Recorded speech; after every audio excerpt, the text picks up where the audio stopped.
Hey everyone, welcome back to my channel. Thanks for joining me today. For those of you who are new here, on this channel we share helpful tutorials and how-to guides. In today's video, I'll be showing you how to use Mask in Arena Breakout. So if you want to know how to do it, just keep on watching.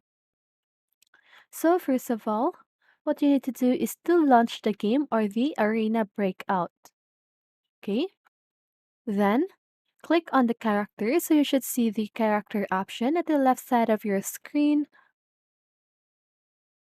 or it may vary depending on the interface of your device.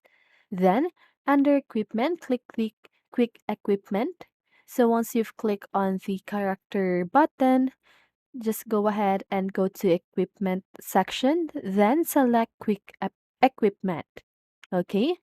So once you've clicked on that, what you need to do now is to select the mask that you want to use. Okay, so you have a lot of options if you have a, a lot of masks available on your account. Okay, and once you've done that, that's it. I hope this video helped you, and if it did, make sure to like, subscribe, and hit the bell notification so you won't miss a video. See you on the next one, and have a great day!